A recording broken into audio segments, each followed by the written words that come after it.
بسم اللہ الرحمن الرحیم الحمدللہ رب العالمین والصلاة والسلام علی سید المرسلین محمد وعلی آلہ واصحابہ ومن تبعہم بإحسان الی یوم الدین وبعد۔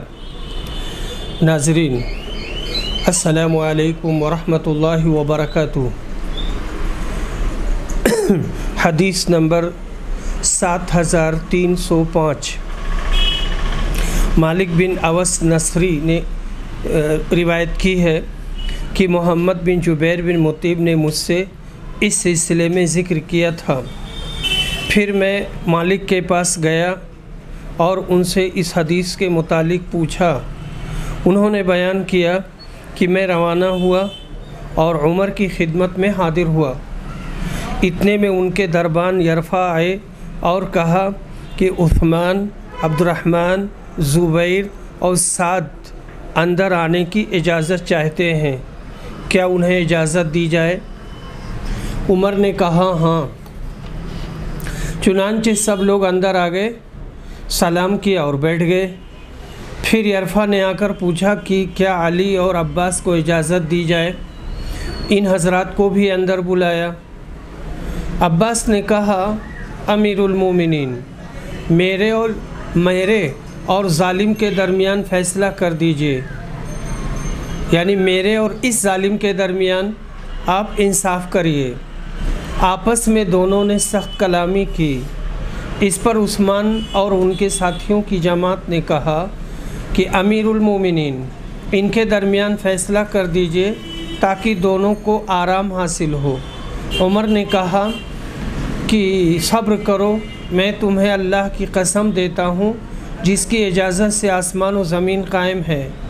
کیا آپ لوگوں کو معلوم ہے کہ نبی صلی اللہ علیہ وسلم نے فرمایا تھا ہماری میراث نہیں تقسیم ہوتی، ہم جو کچھ چھوڑیں وہ صدقہ ہے۔ نبی کریم صلی اللہ علیہ وسلم نے اس سے خود اپنی ذات مراد لی تھی۔ جماعت نے کہا کہ ہاں، رسول اکرم نے فرمایا تھا۔ پھر آپ علی اور عباس کی طرف متوجہ ہوئے اور کہا کہ میں آپ لوگوں کو اللہ کی قسم دیتا ہوں، کیا آپ لوگوں کو معلوم ہے کہ نبی صلی اللہ علیہ وسلم نے یہ فرمایا تھا؟ انہوں نے بھی کہا ہاں۔ عمر نے اس کے بعد کہا کہ پھر میں آپ لوگوں سے اس بارے میں گفتگو کرتا ہوں۔ اللہ تعالیٰ نے اپنے رسول کا اس مال میں سے ایک حصہ مخصوص کیا تھا جو اس نے آپ کے سوا کسی کو نہیں دیا، اس لیے کہ اللہ تعالیٰ فرماتا ہے ما افاء اللہ علی رسولہ منہم فما اوجفتم، تو یہ مال خاص آپ کے لیے تھا۔ پھر واللہ حضرت صلی اللہ علیہ وسلم نے اسے آپ لوگوں کو نظر انداز کر کے اپنے لیے جمع نہیں کیا اور نہ اسے اپنی ذاتی جائیداد بنایا، آپ نے اسے آپ لوگوں کو بھی دیا اور سب میں تقسیم کیا، یہاں تک کہ اس میں سے یہ مال باقی رہ گیا تو نبی اکرم اس میں سے اپنے گھر والوں کا سالانہ خرچ دیتے تھے، پھر باقی اپنے قبضے میں لے لیتے تھے اور اسے بیت المال میں رکھ کر عام مسلمانوں کی ضروریات میں خرچ کرتے تھے۔ نبی اکرم نے زندگی بھر اس کے مطابق عمل کیا۔ میں آپ لوگوں کو اللہ کی قسم دیتا ہوں، کیا آپ کو اس کا علم ہے؟ صحابہ نے کہا ہاں۔ پھر آپ نے علی اور عباس سے کہا آپ دونوں حضرات کو بھی اللہ کی قسم دیتا ہوں، کیا آپ لوگوں کو اس کا علم ہے؟ انہوں نے بھی کہا کہ ہاں۔ پھر اللہ نے اپنے نبی کو وفات دی اور ابو بکر نے رسول اللہ صلی اللہ علیہ وسلم کے ولی ہونے کی حیثیت سے اس پر قبضہ کیا اور اس میں اسی طرح عمل کیا جیسا کہ نبی صلی اللہ علیہ وسلم کرتے تھے۔ آپ دونوں حضرات بھی یہیں موجود تھے۔ آپ نے علی اور عباس کی طرف متوجہ ہو کر یہ بات کہی اور آپ لوگوں کا خیال تھا کہ ابو بکر اس معاملے میں خطا کار ہیں اور اللہ خوب جانتا ہے کہ وہ اس معاملے میں سچے، نیک اور سب سے زیادہ حق کی پیروی کرنے والے تھے۔ پھر اللہ تعالیٰ نے ابو بکر کو بھی وفات دی اور میں نے کہا کہ میں رسول صلی اللہ علیہ وسلم اور ابو بکر کا ولی ہوں۔ اس طرح میں نے بھی اس جائیداد کو اپنے قبضہ میں 2 سال تک رکھا اور اس میں اسی کے مطابق عمل کرتا رہا جیسا کہ رسول صلی اللہ علیہ وسلم اور ابو بکر نے کیا تھا۔ پھر آپ دونوں حضرات میرے پاس آئے اور آپ لوگوں کا معاملہ ایک ہی تھا، کوئی اختلاف نہیں تھا۔ آپ یعنی عباس اپنے بھائی کے لڑکے کی طرف سے اپنی میراث لینے آئے اور یہ یعنی علی اپنی بیوی کی طرف سے ان کے والد کی میراث کا مطالبہ کرنے آئے۔ میں نے تم سے کہا کہ یہ جائیداد تقسیم تو نہیں ہو سکتی، لیکن تم لوگ چاہو تو میں اہتمام کے طور پر آپ کو یہ جائیداد دے دوں۔ اہتمام یعنی اس کا انتظام کرنا، انصرام کرنا، لیکن شرط یہ ہے کہ آپ لوگوں پر اللہ کا عہد اور اس کی میثاق ہے کہ اس کو اسی طرح خرچ کرو گے جس طرح رسول صلی اللہ علیہ وسلم نے کیا تھا اور جس طرح ابو بکر نے کیا تھا اور جس طرح میں نے اپنے زمانے ولایت میں کیا۔ اگر یہ منظور نہ ہو تو پھر مجھ سے اس معاملہ میں بات نہ کریں۔ آپ دونوں حضرات نے کہا کہ اس شرط کے ساتھ ہمارے حوالے جائیداد کر دیں۔ چنانچہ میں نے اس شرط کے ساتھ آپ کے حوالے کر دی تھی۔ میں آپ لوگوں کو اللہ کی قسم دیتا ہوں، کیا میں نے ان لوگوں کو اس شرط کے ساتھ جائیداد دی تھی؟ جماعت نے کہا کہ ہاں۔ پھر آپ علی اور عباس کی طرف متوجہ ہوئے اور کہا میں آپ لوگوں کو اللہ کی قسم دیتا ہوں، کیا میں نے جائیداد آپ لوگوں کو اس شرط کے ساتھ حوالے کی تھی؟ انہوں نے بھی کہا ہاں۔ پھر آپ نے کہا کیا آپ لوگ مجھ سے اس کے سوا کوئی اور فیصلہ چاہتے ہیں؟ پس اس ذات کی قسم جس کے حکم سے آسمان و زمین قائم ہے، اس میں میں اس کے سوا کوئی فیصلہ نہیں کر سکتا یہاں تک کہ قیامت آ جائے۔ اگر آپ لوگ اس کا انتظام نہیں کر سکتے تو پھر میرے حوالے کر دو، میں اس کا بھی انتظام کر لوں گا۔ ترجمہ باب کی مطابقت اس طرح ہے کہ حضرت عثمان اور ان کے ساتھیوں نے علی اور العباس کے تنازع اور اختلاف کو برا سمجھا، جب تو حضرت عمر سے کہا ان دونوں کا فیصلہ کر کے ان کو آرام دیجیے۔ باب اسم من آوى محدثا، جو شخص بدعتی کو ٹھکانہ دے اس کو اپنے پاس ٹھہرائے، اس کے گناہ کا بیان۔ اس کا بیان اس باب میں حضرت علی نے حضرت صلی اللہ علیہ وسلم سے روایت کی ہے۔ یہ ہے محدث اور محدث۔ محدث بدعتی کو کہتے ہیں اور محدث بدعت کو کہتے ہیں۔ جس نے محدث کو اپنے گھر ٹھہرایا یعنی اپنے گھر اس کو برقرار رکھا، یا محدث جو خود بدعتی ہے اور اس کے گھر میں کوئی بدعتی ہے اور اس کو روکتا نہیں، ٹوکتا نہیں، ڈانٹتا نہیں، سمجھاتا نہیں۔ حدیث نمبر 7306۔ عاصم روایت کہتے ہیں کہ میں نے انس سے پوچھا کیا رسول صلی اللہ علیہ وسلم نے مدینہ منورہ کو حرمت والا شہر قرار دیا ہے؟ کہا کہ ہاں، فلاں جگہ عیر سے فلاں جگہ تک یعنی عیر سے سور تک اس علاقہ کا درخت نہیں کاٹا جائے گا۔ جس نے اس حدود میں کوئی نئی بات پیدا کی اس پر اللہ کی، فرشتوں کی اور تمام انسانوں کی لعنت ہے۔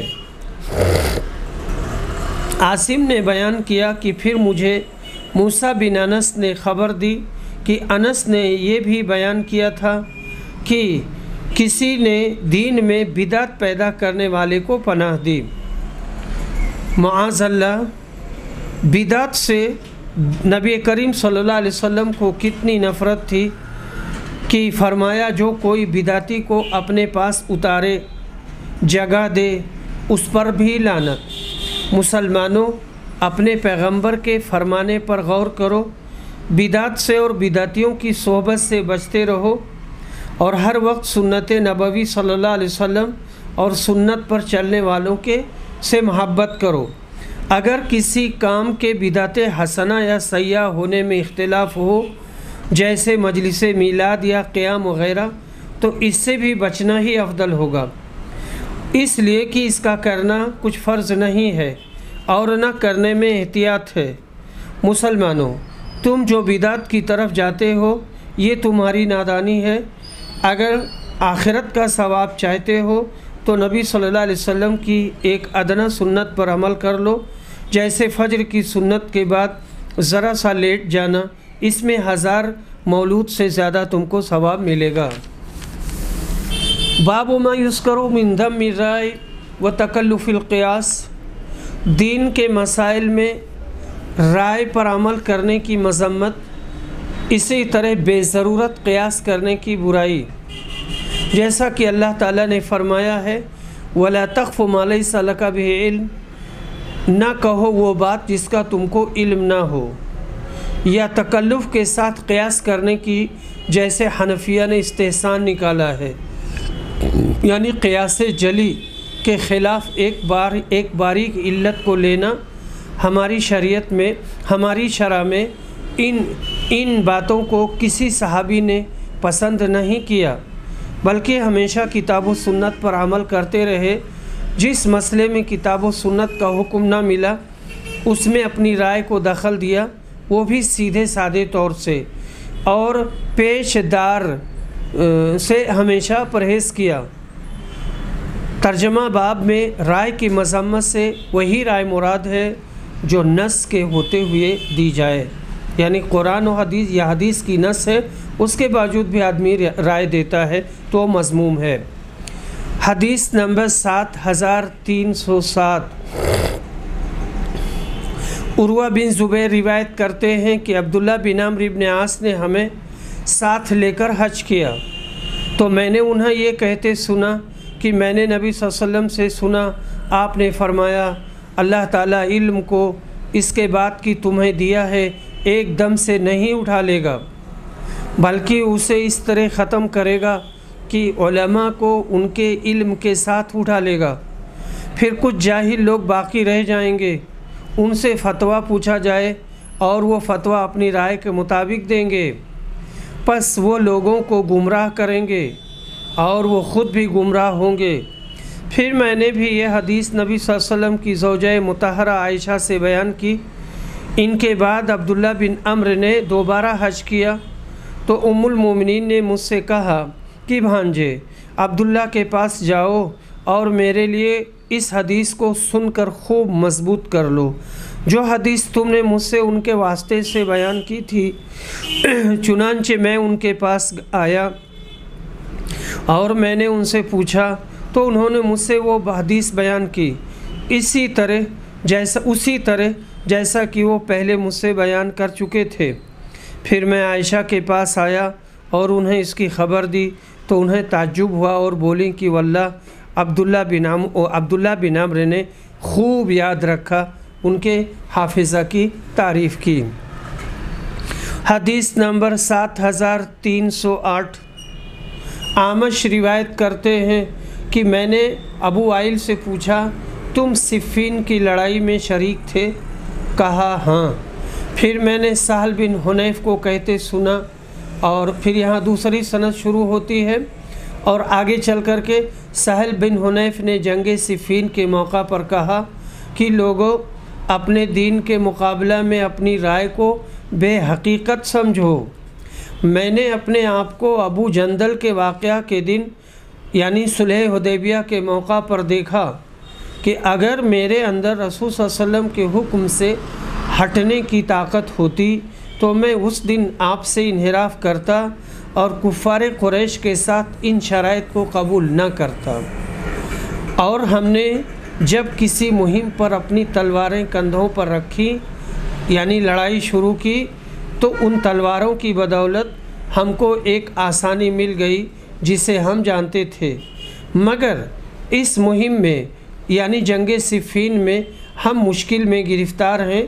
دونوں طرف والے اپنے اپنے دلائل پیش کرتے ہیں، یہ بھی مسلمان ہیں اور وہ بھی مسلمان ہیں۔ ابو عامش نے کہا کہ ابو وائل نے بتایا کہ میں صفین میں موجود تھا، اور صفین کی لڑائی بھی کیا بری لڑائی تھی جس میں مسلمان آپس میں کٹ مرے۔ باب ما کان النبی صلی اللہ علیہ وسلم یسأل مما لم ینزل علیہ الوحی۔ نبی کریم صلی اللہ علیہ وسلم نے کسی مسئلہ رائے یا قیاس سے نہیں بتلایا، یعنی کوئی مسئلہ ہو تو کسی مسئلے کو رائے اور قیاس سے نہیں بتلاتے تھے، بلکہ جب آپ سے کوئی ایسی بات پوچھی جاتی جس باب میں وحی نہ اتری ہوتی تو آپ فرماتے میں نہیں جانتا، یا وحی اترنے تک خاموش رہتے، کچھ جواب نہ دیتے، کیونکہ اللہ پاک نے سورہ نساء میں فرمایا تاکہ اللہ جیسا تجھ کو بتلائے اس کے موافق تو حکم دے۔ اور عبداللہ بن مسعود نے کہا نبی صلی اللہ علیہ وسلم سے پوچھا گیا روح کیا چیز ہے، آپ خاموش رہے یہاں تک کہ یہ آیت اتری۔ حدیث نمبر 7309۔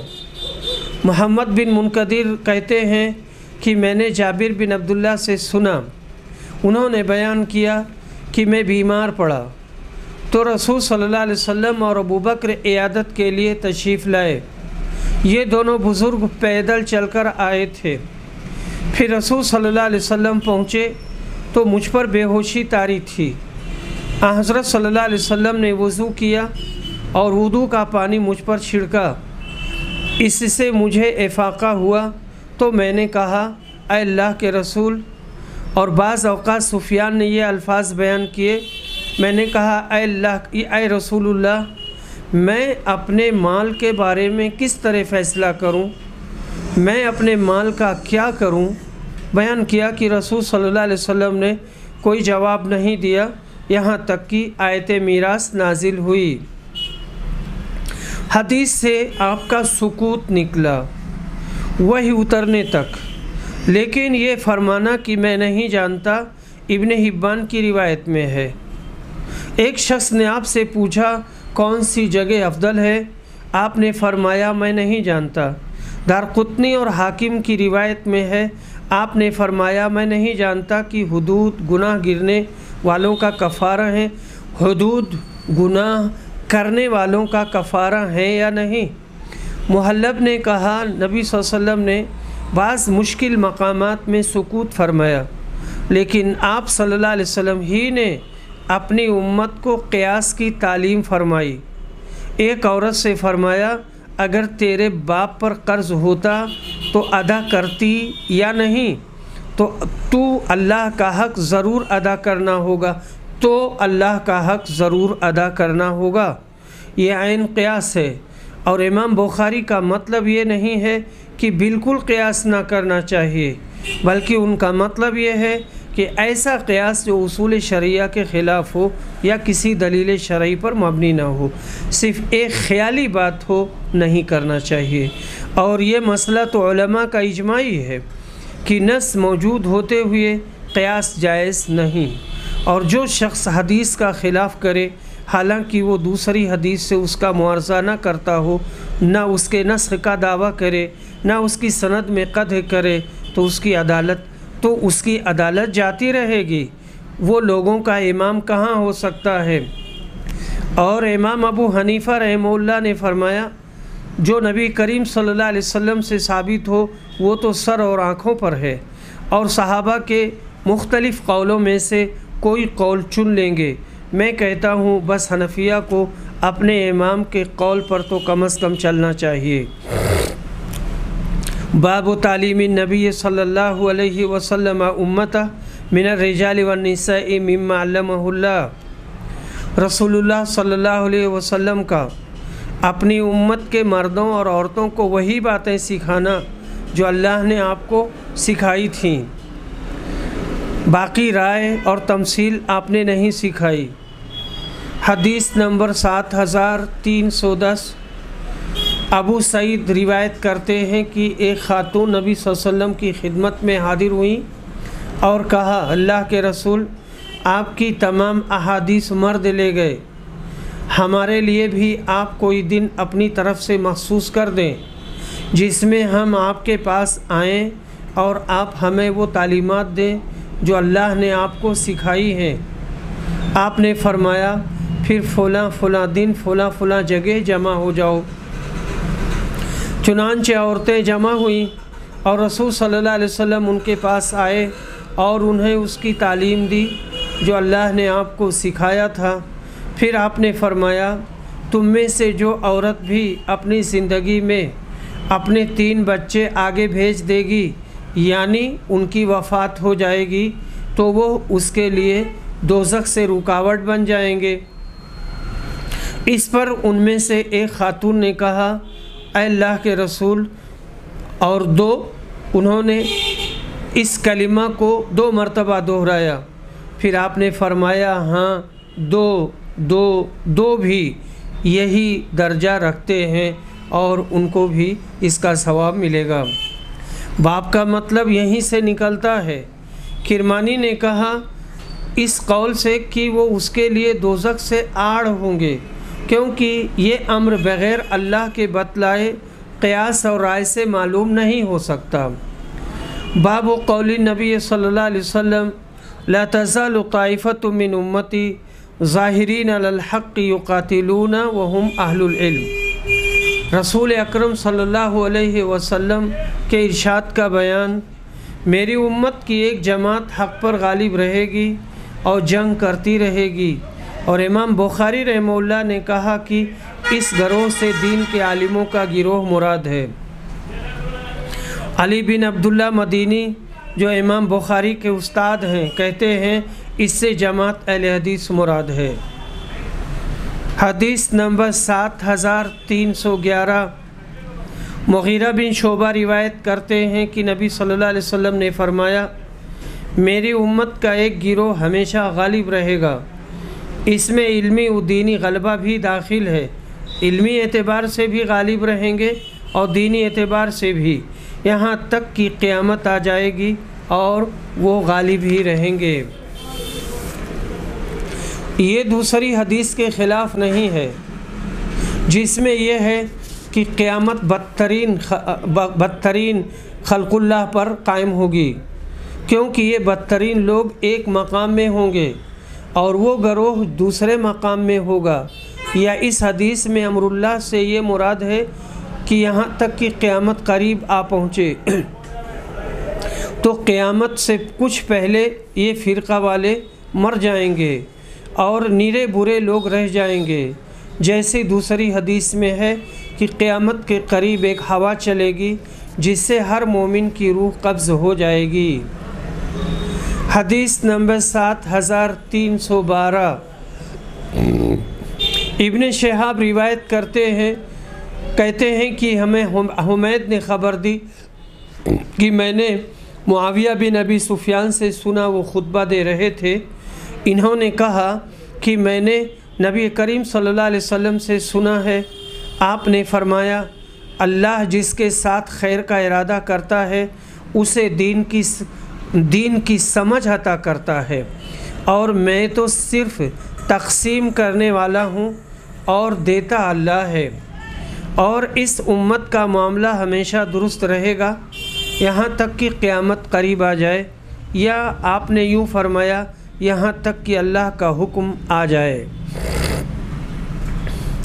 باب فی قول اللہ تعالی او یلبسکم شیعا، اللہ کے اس فرمان کا بیان، یا وہ تمہارے کئی فرقے کر دے، ٹکڑے ٹکڑے تمہیں کر دے۔ حدیث نمبر 7313 جابر بن عبداللہ روایت کہتے ہیں کہ جب رسول صلی اللہ علیہ وسلم پر یہ آیت اتری، کہو کہ وہ اس پر قادر ہے کہ تمہارے اوپر سے عذاب بھیجے، تو آپ نے کہا کہ میں تیرے باعظمت و بزرگ چہرے کی پناہ مانگتا ہوں۔ یا تمہارے پاؤں کے نیچے سے عذاب بھیجے تو اس پر بھی پھر آپ صلی اللہ علیہ وسلم نے کہا میں تیرے مبارک چہرے کی پناہ مانگتا ہوں۔ پھر جب یہ آیت اتری یا تمہیں فرقوں میں تقسیم کر دے اور تم میں سے بعض کو بعض کا خوف چکھائے تو آپ نے فرمایا یہ دونوں آسان و سہل ہیں، اور یہ حدیث متفق علیہ ہے۔ اوپر سے پتھروں یا بارش کا عذاب مراد ہے، نیچے سے زلزلہ اور زمین میں دھنس جانا مراد ہے۔ باب من شبہ اصلا معلوما باصل مبین قد بین اللہ حکمہما لیفہم السائل۔ ایک امر معلوم کو دوسرے امر واضح سے تشبیہ دینا جس کا حکم اللہ نے بیان کر دیا ہے تاکہ پوچھنے والا سمجھ جائے اور اس کے دماغ میں بیٹھ جائے، اسی کو قیاس کہتے ہیں۔ باب کی دونوں احادیث سے قیاس کا جواز نکلتا ہے، لیکن ابن مسعود نے صحابہ میں سے اور عامر شعبی اور ابن سیرین نے فقہا میں سے قیاس کا انکار کیا ہے۔ باقی تمام فقہا نے قیاس کے جواز پر اتفاق کیا ہے جب اس کی ضرورت ہو، اور جمہور صحابہ اور تابعین سے قیاس منقول ہے۔ اور اوپر جو امام بخاری نے رائے اور قیاس کی مذمت بیان کی ہے اس سے مراد وہی قیاس اور رائے ہے جو فاسد ہو، لیکن قیاس صحیح شرائط کے ساتھ، وہ بھی جب حدیث اور قرآن میں وہ مسئلہ صراحت کے ساتھ نہ ملے، اکثر علماء نے جائز رکھا ہے، اور بغیر اس کے کام چلنا دشوار ہے۔ حدیث نمبر 7314۔ ابو ہریرہ روایت کرتے ہیں کہ ایک اعرابی نبی صلی اللہ علیہ وسلم کی خدمت میں آیا اور کہا کہ میری بیوی کے ہاں کالا لڑکا پیدا ہوا ہے جسے میں اپنا نہیں سمجھتا۔ رسول صلی اللہ علیہ وسلم نے ان سے کہا تمہارے پاس اونٹ ہیں؟ انہوں نے کہا ہیں۔ پوچھا ان کے رنگ کیسے ہیں؟ کہا سرخ ہیں۔ پوچھا ان میں کوئی خاکی بھی ہے؟ انہوں نے کہا ہاں ان میں خاکی ہے۔ اس پر آپ نے پوچھا پھر کس طرح تم سمجھتے ہو کہ اس رنگ کا پیدا ہوا؟ انہوں نے کہا اللہ کے رسول کسی رگ نے یہ رنگ کھینچ لیا ہوگا۔ آپ نے فرمایا ممکن ہے اس بچے کا رنگ بھی کسی رگ نے کھینچ لیا ہو، اور نبی صلی اللہ علیہ وسلم نے ان کو بچے کے انکار کرنے کی اجازت نہیں دی۔ متفق علیہ۔ حدیث نمبر 7315۔ ابن عباس روایت کرتے ہیں کہ ایک خاتون رسول صلی اللہ علیہ وسلم کے پاس آئیں اور عرض کیا میری والدہ نے حج کرنے کی نذر مانی تھی اور وہ ادائیگی سے پہلے ہی وفات پا گئی ہیں، کیا میں ان کی طرف سے حج کر لوں؟ آپ نے کہا ہاں ان کی طرف سے حج کر لو۔ تمہارا کیا خیال ہے؟ اگر تمہاری والدہ پر قرض ہوتا تو تم اسے پورا کرتی؟ انہوں نے کہا ہاں۔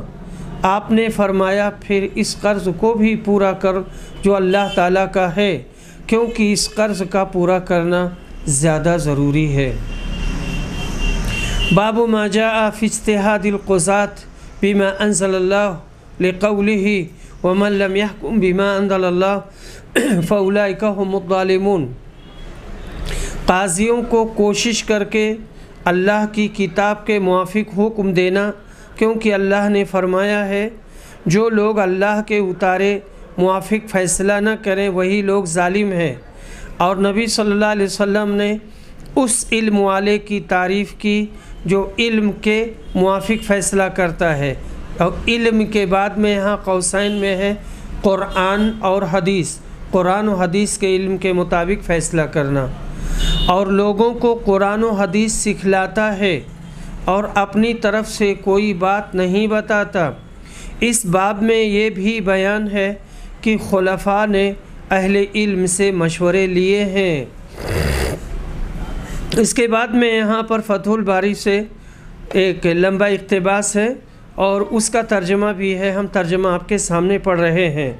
ابو علی کرابیسی نے کہا کتاب آداب القضاء میں، اور یہ امام شافعی کے شاگردوں میں سے ہیں کرابیسی، کہ میں علماء سلف میں اس بارے میں کسی کا اختلاف نہیں پاتا کہ جو شخص مسلمانوں میں عہدہ قضاء پر فائز ہوا اس کا علم و فضل و صدق اور تقوی ظاہر ہونا چاہیے، وہ کتاب اللہ کا پڑھنے والا، اس کے اکثر احکام کا جاننے والا، رسول کریم صلی اللہ علیہ وسلم کی سنتوں کا عالم بلکہ اکثر سنن کا حافظ ہونا چاہیے، اسی طرح اقوال صحابہ کا بھی جاننے والا ہو، نوازل میں کتاب اللہ کا اتباع کرنے والا ہو، اگر کتاب اللہ میں نہ پا سکے تو پھر سنن نبوی میں، پھر اقوال متفقہ صحابہ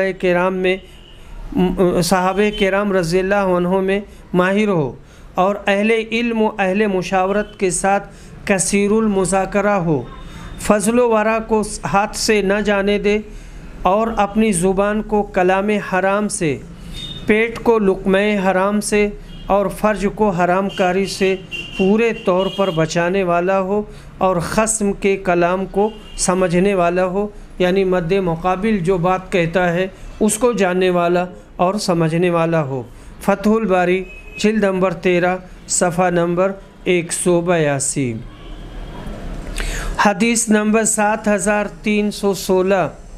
عبداللہ بن مسعود روایت کرتے ہیں کہ رسول صلی اللہ علیہ وسلم نے فرمایا رشک دو ہی آدمیوں پر ہو سکتا ہے، ایک وہ جسے اللہ نے مال دیا اور اسے مال کو راہ حق میں لٹانے کی پوری طرح توفیق ملی ہوتی ہے، اور دوسرا وہ جسے اللہ نے حکمت دی ہے اور وہ اس کے ذریعہ فیصلہ کرتا ہے اور اس کی تعلیم دیتا ہے۔ حدیث نمبر 7317۔ مغیرہ بن شعبہ روایت کرتے ہیں کہ عمر بن خطاب نے عورت کے املاس کے متعلق صحابہ سے پوچھا، یہ اس عورت کو کہتے ہیں جس کے پیٹ پر جبکہ وہ حاملہ ہو مار دیا گیا ہو اور اس کا ناتمام ادھورا بچہ گر گیا ہو۔ عمر نے پوچھا، آپ لوگوں میں سے کسی نے نبی صلی اللہ علیہ وسلم سے اس کے بارے میں کوئی حدیث سنی ہے؟ میں نے کہا کہ میں نے سنی ہے۔ پوچھا کیا حدیث ہے؟ میں نے بیان کیا کہ میں نے نبی صلی اللہ علیہ وسلم سے سنا ہے کہ ایسی عورت میں، ایسی صورت میں ایک غلام یا باندی تاوان کے طور پر ہے۔ عمر نے کہا کہ تم اب چھوٹ نہیں سکتے یہاں تک کہ تم نے جو حدیث بیان کی ہے اس سلسلے میں نجات کا کوئی ذریعہ لاؤ، یعنی کوئی شہادت اور گواہی رسول صلی اللہ علیہ وسلم پیش کرو کہ ہاں رسول صلی اللہ علیہ وسلم نے یہ بات فرمائی ہے۔ حدیث نمبر 7318۔ پھر میں نکلا تو محمد بن مسلمہ مل گئے اور میں انہیں لایا، اور انہوں نے میرے ساتھ گواہی دی کہ انہوں نے رسول صلی اللہ علیہ وسلم کو فرماتے سنا ہے اس میں ایک غلام یا باندی کی تاوان ہے۔ ترجمہ باب اس سے نکلا کہ حضرت عمر خلیفہ وقت تھے، مگر انہوں نے دوسرے صحابہ سے یہ مسئلہ پوچھا۔ اب یہ اعتراض نہ ہوگا کہ حضرت عمر نے جو صرف مغیرہ کا بیان قبول نہیں کیا تو خبر واحد کیوں کر حجت ہوگی، حالانکہ وہ حجت ہے جیسے اوپر گزر چکا، کیونکہ حضرت عمر نے مزید احتیاط اور مضبوطی کے لیے دوسری گواہی طلب کی، نہ کہ اس لیے کہ خبر واحد ان کے پاس حجت نہ تھی، کیونکہ محمد بن مسلمہ کی شہادت کے بعد بھی یہ خبر واحد ہی رہی۔ باب قول نبی صلی اللہ علیہ وسلم لَتَتَّبِعُنَّ سُنَنَ مَنْ كَانَ قَبْلَكُمْ۔ نبی صلی اللہ علیہ وسلم کا یہ فرمان، اے مسلمانوں تم اگلے لوگوں کی چال پر چلو گے۔ حدیث نمبر 7319۔ ابو ہریرہ روایت کرتے ہیں کہ نبی صلی اللہ علیہ وسلم نے فرمایا، قیامت اس وقت تک قائم نہیں ہوگی جب تک میری امت اس طرح پچھلی امتوں کے مطابق نہیں ہو جائے گی، اس کا جیسے بالشت کے اور ہاتھ کے برابر ہوتا ہے،